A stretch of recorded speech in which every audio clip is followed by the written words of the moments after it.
The letter trembled in my hands, its crisp folds mocking the shattered pieces of my heart. I stood frozen in Richard's office, the scent of his cologne mingling with the acrid taste of betrayal in my mouth. "Sophia?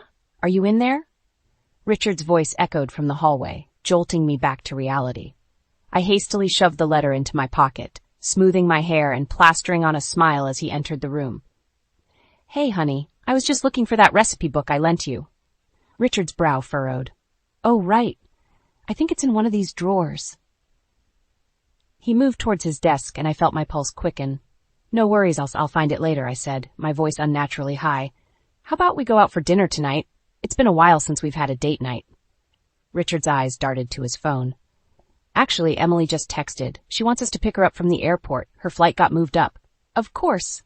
Emily." I swallowed hard, forcing my smile to stay in place. "That's great. I'll whip up something quick for dinner then." As we drove to the airport, my mind raced. Who was she? How long had it been going on? The words from the letter burned in my memory. "My dearest Richard, these stolen moments with you are never enough." Emily's squeal pierced through my thoughts as she bounded towards us, her designer luggage trailing behind her. "Big brother!" she exclaimed, throwing her arms around Richard. I hung back, watching as they embraced. Emily's eyes finally landed on me, her smile dimming slightly. "Oh, hi, Sophia." "Welcome home, Emily," I said, reaching for her bag. "Here, let me help." "I've got it," she snapped, yanking the handle from my grasp. "I'm not helpless, you know." The drive home was filled with Emily's chatter about her adventures abroad, punctuated by Richard's laughter and encouragement. I sat silently in the back seat, the letter a lead weight in my pocket. As we pulled into the driveway, I noticed a familiar car parked on the street. "Oh, your parents are here," I said, my stomach knotting with dread. Emily rolled her eyes. "Great. I bet Mom's gonna fuss over me all night."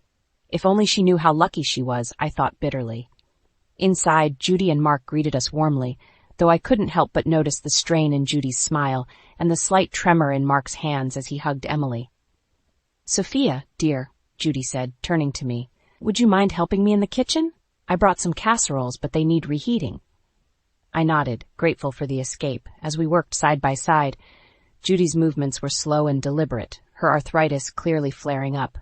"How are you feeling, Judy?" I asked gently. She waved her hand dismissively. "Oh, you know how it is. These old bones aren't what they used to be." She paused, her voice lowering. "Mark's been having some trouble, too. His memory, well, it's not great." My heart sank. I opened my mouth to respond, but Richard's voice cut through the air. "Sophia, where's dinner?" "Emily's starving after her long flight." I exchanged a weary glance with Judy before calling back. "Coming right up." As I carried the steaming dishes to the dining room, I overheard Emily's hushed voice. "I don't know why you put up with her, Richard. She's so ordinary." I froze, my hand on the doorknob. Richard's response was too low to hear, but his chuckle sent ice through my veins. Taking a deep breath, I pushed open the door, my smile firmly in place. "Dinner's ready, everyone." As I sat down at the table, surrounded by the family I'd given everything for, I felt the weight of the letter in my pocket. Something had to change. I just didn't know what or how yet. I stared at my resignation letter, my finger hovering over the send button. The cursor blinked accusingly, as if asking, "Are you sure about this, Sophia?"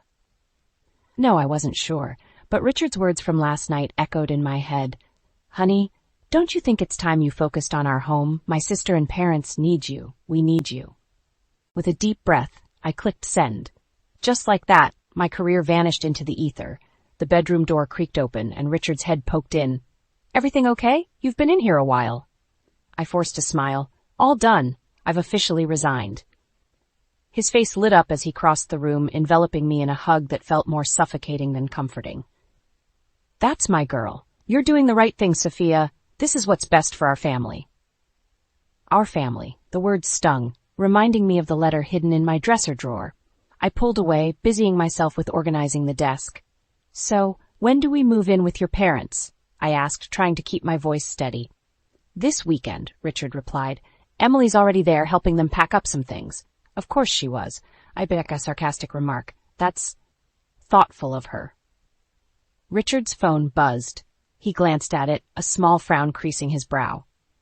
"Speaking of Emily, she needs some help. That I'm gonna head over there now.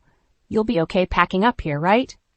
Before I could respond, he was already halfway out the door, leaving me alone with the echoes of my shattered dreams.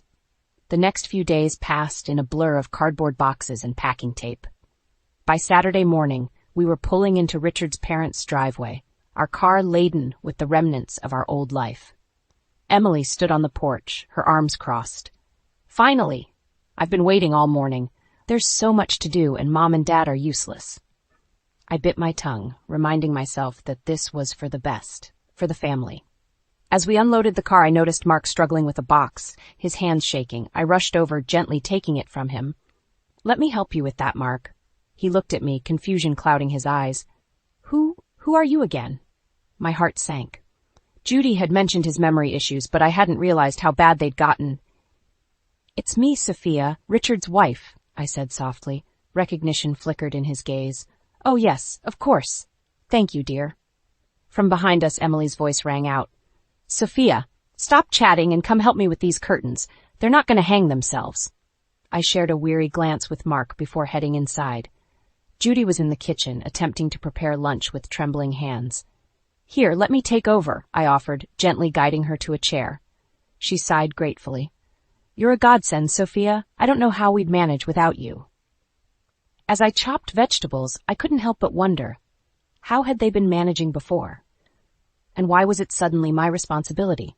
The day wore on, filled with unpacking, organizing, and a constant stream of demands from Emily. By evening, exhaustion had settled deep in my bones. I found Richard in the study, engrossed in his laptop.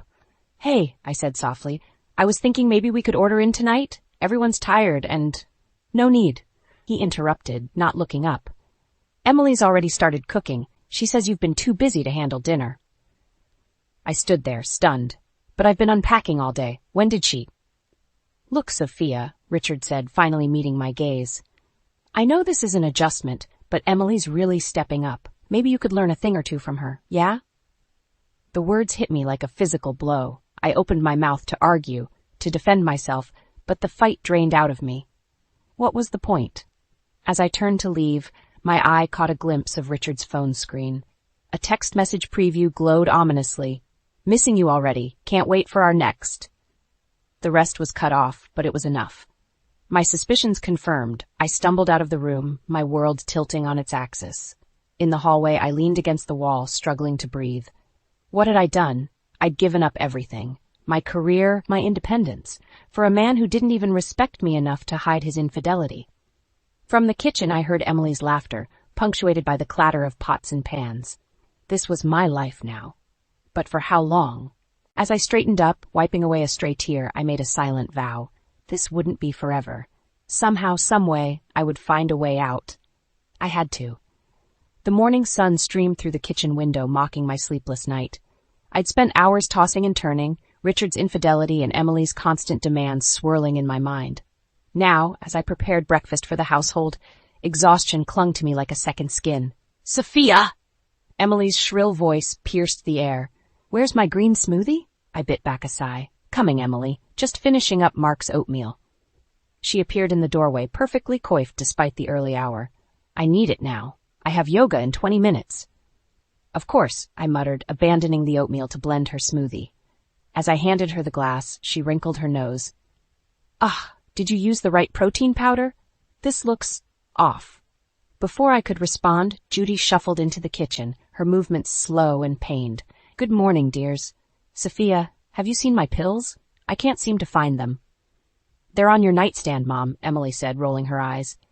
"Sophia, shouldn't you have reminded her?" I clenched my jaw, forcing a smile. "I'll go get them for you, Judy." As I climbed the stairs, I heard Emily's voice drift up.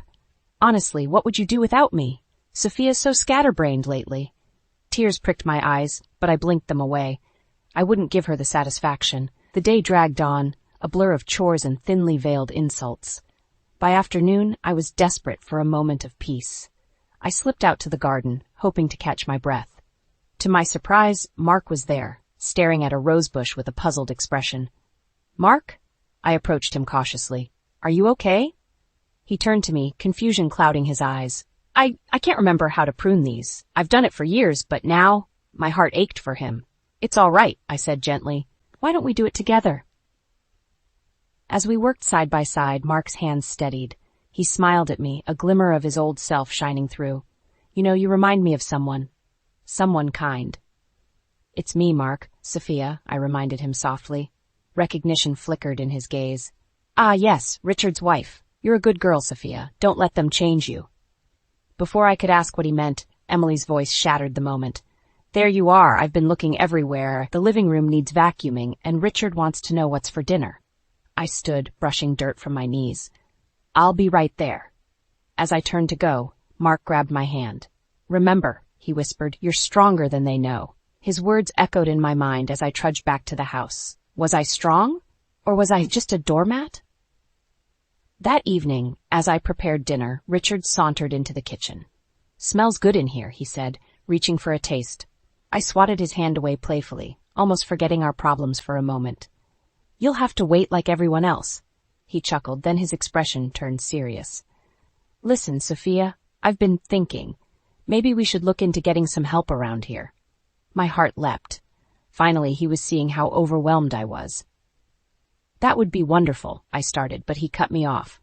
Great, I'll ask Emily to start interviewing housekeepers tomorrow. You could use the extra hand, and it'll free you up to focus more on Mom and Dad's care. The knife I was holding clattered to the counter. What? But I thought... Richard frowned. Thought what? This is the perfect solution. Emily's got great taste. She'll find someone suitable. As if summoned, Emily breezed into the kitchen. Ooh, are we talking about the new housekeeper? I have some great candidates in mind already. I stood there, stunned, as they discussed my replacement as if I weren't even in the room. The injustice of it all bubbled up inside me, threatening to spill over. No, I said quietly. They both turned to look at me.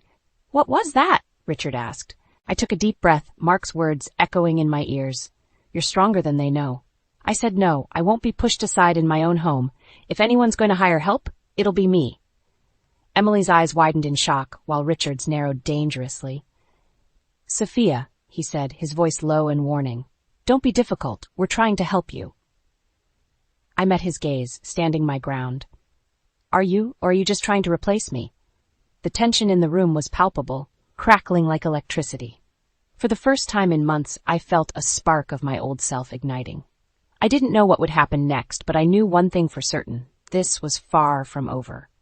The days following my stand in the kitchen blurred together in a haze of tension and icy silence.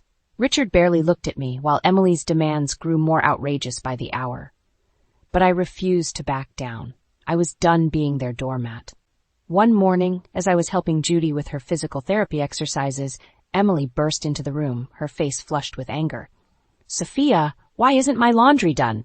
I need my blue dress for tonight's party. I took a deep breath, steadying myself. I'm sorry, Emily, but I'm busy helping your mother right now. Your laundry will have to wait. Emily's eyes narrowed dangerously. Excuse me, I don't think you understand your place here. You're nothing but a glorified maid. The words stung. But I held my ground. I'm Richard's wife and your sister-in-law. I'm here to help your parents, not to be your personal servant. How dare you? Emily shrieked. She turned to Judy, who was watching the exchange with wide, fearful eyes. Mom, are you hearing this? She's refusing to do her job. Judy opened her mouth to speak, but no words came out. She looked between us, helpless and confused.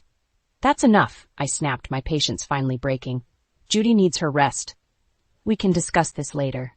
I ushered Emily out of the room, ignoring her protests. As I closed the door behind us, I came face to face with Richard. What's going on here? He demanded, his eyes cold. Emily immediately latched onto his arm. Richard, Sophia's being impossible. She won't do my laundry, and she was so rude to Mom. I felt a flicker of hope as Richard turned to me. Surely he'd see through Emily's lies. But my heart sank as I saw the familiar look of disappointment settle on his face. Sophia, we've talked about this, he said, his voice low and threatening. Your job is to take care of this family, all of us. Is that really so hard to understand? Something inside me snapped. My job? My job? I gave up my career for this family. I've been cooking, cleaning, and caring for your parents around the clock. And what have you done, Richard, besides favoring your sister and sneaking around with other women? The words hung in the air, heavy and damning. Richard's face paled, while Emily gasped dramatically. "What are you talking about?" Richard sputtered, but the guilt in his eyes gave him away. I laughed bitterly. "I found the letter, Richard. I know about your affair. How long has it been going on? Does Emily know? Does she approve of her perfect brother cheating on his wife?" That Emily's shocked expression quickly morphed into a sneer. "Well, can you blame him? Look at you, Sophia. You're hardly wife material anymore." Her words cut deep, but I refused to let them see me cry. "I'm done," I said, my voice shaking with emotion. "Done with both of you and your manipulations. I'm here for Judy and Mark, not to be your punching bag." I turned on my heel and stormed off, leaving them gaping in the hallway. As I reached the sanctuary of my room, I heard Richard's footsteps behind me. "Sophia." "Wait," he called, his voice softer now. "Let's talk about this. We can work it out." I whirled around to face him. "Work what out, Richard? Your affair? The way you and Emily treat me? Or the fact that I've become nothing more than a servant in my own home?" He reached for me, but I stepped back. "I love you, Sophia. You know that, right?" For a moment, I wavered. Part of me wanted to believe him, to fall into his arms and pretend everything was okay. But then I remembered the letter, Emily's cruel words, and the countless times he'd chosen his sister over me. "No, Richard," I said quietly. "I don't think you do. And I'm not sure I love you anymore either." The shock on his face was almost comical. He opened his mouth to speak, but I held up a hand to stop him. "I need time to think," I said. "About us, about this whole situation. I can't keep living like this." As I closed the door in his face, I leaned against it, my heart pounding. I'd finally said the words I'd been holding back for so long. Now I had a decision to make. Stay and continue this charade of a marriage, or find the strength to walk away and reclaim my life. Whatever I chose, I knew one thing for certain: things would never be the same again. The tension in the house was palpable as I prepared for the weekly family dinner. My confrontation with Richard and Emily had left an uneasy truce, but I knew it was only a matter of time before something snapped. As I set the table, my hands trembling slightly, Judy shuffled into the dining room. "Sophia, dear," she said, her voice weak. "I'm not feeling well. I don't think I can make it to dinner." I rushed to her side, concern etched on my face. "What's wrong, Judy? Do you need to see a doctor?" She waved me off. No, just tired. But could you bring me some soup later?" I nodded, helping her back to her room. As I tucked her in, she grabbed my hand. "You're a good girl, Sophia. Don't let them tell you otherwise." Her words warmed my heart, but as I closed her door, I heard Emily's shrill voice from downstairs. "Sophia? Where's dinner? We're all waiting." Taking a deep breath, I descended the stairs. Richard, Emily, and Mark were already seated at the table, looking impatient. "Sorry for the delay," I said, placing the dishes on the table. "Judy isn't feeling well, so she'll be eating in her room." Emily rolled her eyes. "Typical. She's always finding excuses to avoid family time." I bit my tongue, focusing on serving the food instead of responding to her callousness. As we ate, the silence was oppressive. Richard kept glancing at his phone, while Emily picked at her food with a look of disdain. Finally, Mark spoke up. "This is delicious, Sophia. You've outdone yourself." I smiled gratefully at him, but Emily scoffed. "Please, Dad, it's just pot roast. Anyone could make this." "Then why don't you try cooking sometime?" I snapped, my patience wearing thin. Emily's eyes widened in mock surprise. "Me? Cook? That's what we keep you around for, isn't it?" Richard cleared his throat. "Emily, that's enough." For a moment, I felt a flicker of hope. Was he finally going to stand up for me? But then he continued, "Sophia knows her role in this family. There's no need to remind her." The words hit me like a physical blow. I stood up abruptly, my chair scraping against the floor. "My role?" I said, my voice shaking with anger. "And what exactly is that, Richard? To be your personal maid? Your punching bag?" Emily smirked. "Well, you're certainly not here for your sparkling personality." Something inside me snapped. "That's rich coming from you, Emily, the perpetual child who can't even do her own laundry. And you," I turned to Richard, "the cheating husband who can't see past his sister's manipulations. You two deserve each other." The room fell silent, shock written across their faces. Even Mark looked up from his plate, a hint of pride in his eyes. Richard stood slowly, his face red with anger. "Sophia, I think you need to calm down and remember your place." "My place?" I laughed bitterly. I gave up everything for this family. My career, my independence, my self-respect. And for what? To be treated like dirt? I turned to leave, but Emily's voice stopped me. Go ahead, run away. It's what you're good at. You can't handle being part of this family because you know you'll never truly belong. Her words cut deep, but as I looked at their smug faces, something shifted inside me. I was done being their victim. You're right, Emily, I said calmly. I don't belong in this toxic environment, and it's about time I did something about it. With that, I walked out of the dining room, ignoring Richard's calls for me to come back. As I climbed the stairs, a plan began to form in my mind. I couldn't leave Judy and Mark in this hellish situation, but I couldn't stay either. I reached for my phone, scrolling through my contacts until I found the number I was looking for. My old colleague from the nursing home where I used to volunteer. As the phone rang, I took a deep breath. This was it, the point of no return. Hello? A friendly voice answered. Hi, Sarah, I said, my voice steady with newfound determination. It's Sophia. I need your help with something. As I explained my plan, a weight lifted from my shoulders. For the first time in months, I felt a glimmer of hope.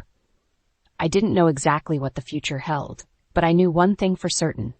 I was taking back control of my life, starting now. The next few weeks were a whirlwind of secret phone calls and clandestine meetings.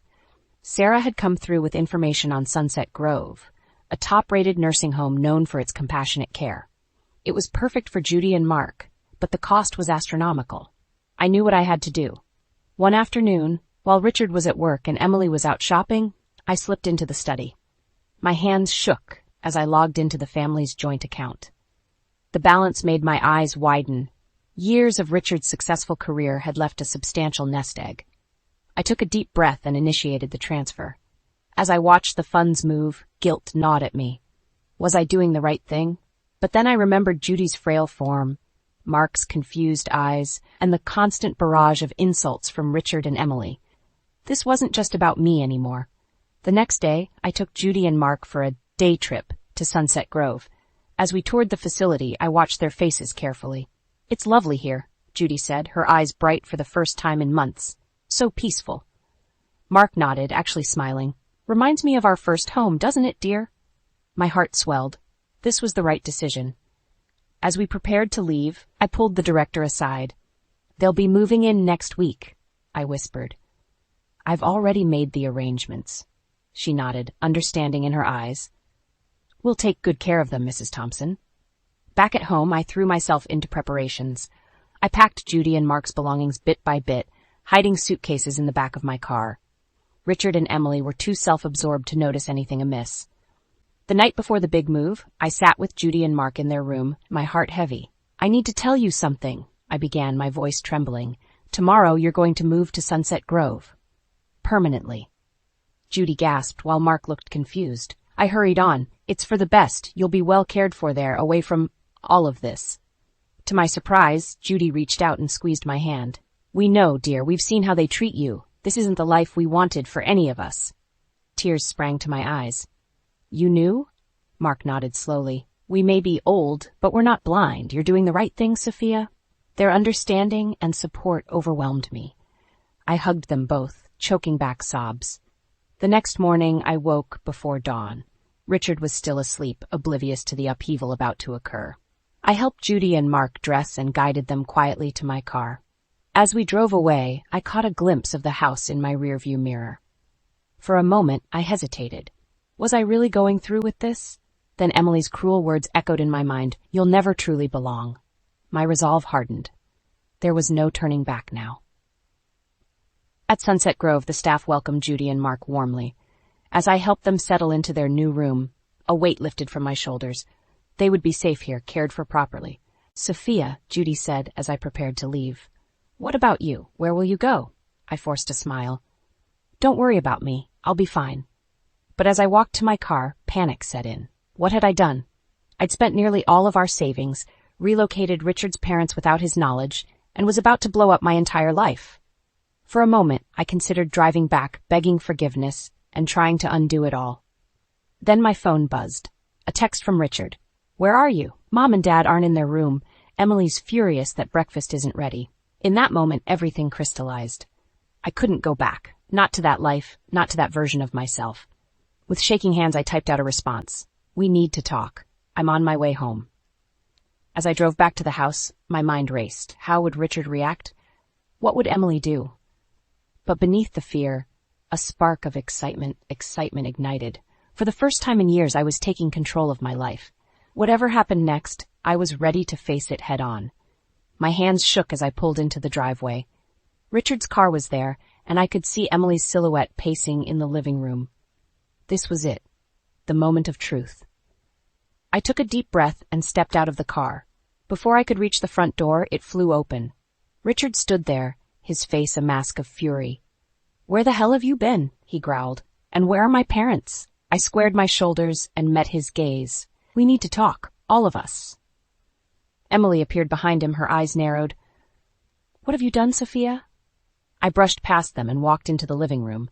My heart was pounding, but I refused to show fear. "Sit down," I said, surprised by the steadiness in my voice. Reluctantly, they complied. I remained standing, drawing strength from my newfound resolve. "Judy and Mark are safe," I began. "They're at Sunset Grove Nursing Home. I moved them there this morning." The explosion was immediate. Richard leapt to his feet, his face red with rage. "You did what? How dare you make decisions about my parents without consulting me?" Emily's shrill voice joined in. "I knew it. I knew you were up to something. You had no right." I held up my hand, silencing them both. "I had every right. I've been the one taking care of them day in and day out while you two barely acknowledged their existence. They deserve better than this toxic environment." Richard's eyes narrowed dangerously. "And how exactly did you pay for this nursing home?" Here it was, the moment of no return. I used the money from our joint account. The silence that followed was deafening. Then Richard exploded again, his voice rising to a roar. "You stole from me? That's my money, Sophia! Mine!" "Our money," I corrected, my voice ice cold. "Or have you forgotten that I gave up my career to be here? To take care of your family while you gallivanted around with other women?" Emily gasped, her eyes darting between Richard and me. "What is she talking about, Richard?" I laughed bitterly. "Oh, he didn't tell you?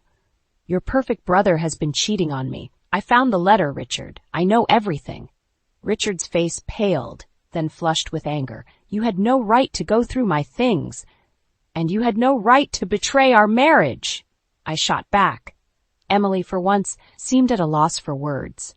She sank back into the couch, her smug expression replaced by shock. I took a deep breath, steeling myself for what came next. "I'm leaving, Richard. I want a divorce." The words hung in the air, heavy with finality. Richard stared at me, disbelief etched on his face. "You can't be serious, after everything I've done for you?" I laughed, a hollow sound. "Done for me? You've belittled me, ignored me, and treated me like a servant. Well, I'm done. I deserve better than this, better than you." I turned to Emily, who was still sitting in stunned silence. "And you? I tried so hard to be a sister to you, but you never saw me as anything more than the help. I hope you're happy with the mess you've made." With shaking hands, I pulled out an envelope from my purse. "This is my farewell letter. It explains everything, where Judy and Mark are, why I left, and what I've done with the money. I've left enough in the account for you to live on while you figure things out." I placed the envelope on the coffee table and turned to leave. Richard grabbed my arm, his grip painfully tight. "You can't just walk away from this family, Sophia. We need you."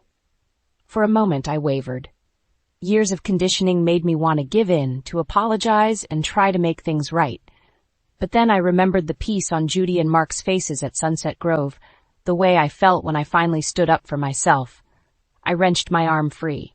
"No, Richard, you don't need me. You need a punching bag, a scapegoat, and I won't be that anymore." With those words, I walked out of the house, ignoring Richard's shouts and Emily's sudden, desperate pleas for me to come back. As I got into my car, I caught a glimpse of myself in the rearview mirror. For the first time in years, I saw strength in my eyes. As I drove away, leaving behind the life I'd known, I felt a mix of terror and exhilaration. I didn't know what the future held, but I knew one thing for certain. I was finally free. 6 months had passed since I'd walked out of Richard's life. I stood in front of the mirror in my new apartment, barely recognizing the woman staring back at me. Gone was the timid, beaten-down housewife. In her place stood a confident, self-assured professional. My phone buzzed with a text from Tina, my new colleague and fast friend. Ready for the big presentation? I smiled, typing back a quick, "You bet." Before I could set the phone down, it rang. The caller ID made my heart skip a beat. Sunset Grove. "Hello?" I answered, my voice tight with worry. "Mrs. Thompson?" The nurse's voice was gentle. "I'm calling about your in-laws, Judy and Mark. They've been asking to see you." I hesitated, memories of my last confrontation with Richard flooding back. "Are they okay?" "They're fine," she assured me. "But they miss you. And there's someone else here to see you too." My breath caught in my throat. "Who?" "It's Emily, Richard's sister." The world seemed to tilt on its axis. "Emily? Here? After everything that had happened? I'll be there in an hour," I heard myself say. The drive to Sunset Grove was a blur of conflicting emotions. As I walked through the familiar doors, I steeled myself for whatever was coming. I found them in the garden, Judy and Mark sitting on a bench with Emily pacing nearby. When she saw me, she froze. "Sophia," she breathed, her eyes wide. "You came." I nodded stiffly, turning my attention to Judy and Mark. Their faces lit up as I approached, and I felt a pang of guilt for staying away so long. "Oh, Sophia," Judy cried, reaching for my hand. "We've missed you so much." Mark nodded, his eyes clearer than I'd seen them in years. "You did right by us, girl. We're happy here." Tears pricked my eyes as I hugged them both. When I straightened, I found Emily watching us, her expression unreadable. "Can we talk?" she asked softly. Against my better judgment, I nodded. We walked to a quiet corner of the garden, tension thick between us. "I owe you an apology," Emily began, her voice shaking. "I was horrible to you, Sophia. I was jealous and insecure, and I took it out on you. I'm so sorry." I stared at her, stunned. This wasn't the Emily I knew. "What changed?" I asked cautiously. She laughed bitterly. "After you left, Richard fell apart. He couldn't handle the simplest tasks without you. And I realized how much we'd both taken you for granted." My heart clenched. "And Richard, where is he now?" Emily's eyes filled with tears. "He's in rehab. The drinking got bad after you left, but he's getting help now. He wants to make amends if you'll let him." I took a deep breath, processing this information. "I'm glad he's getting help, but I can't go back, Emily. That life, it nearly destroyed me." She nodded, understanding in her eyes. "I know, and I don't expect you to. I just wanted you to know how sorry we are, and how much you've taught us." As we walked back to Judy and Mark, I felt a weight lift from my shoulders. The anger and resentment I'd been carrying began to dissipate, replaced by a sense of peace. "Will you visit more often?" Judy asked hopefully as we said our goodbyes. I smiled, squeezing her hand. "I will. I promise." As I drove home, my phone buzzed again. It was Tina, reminding me about our presentation.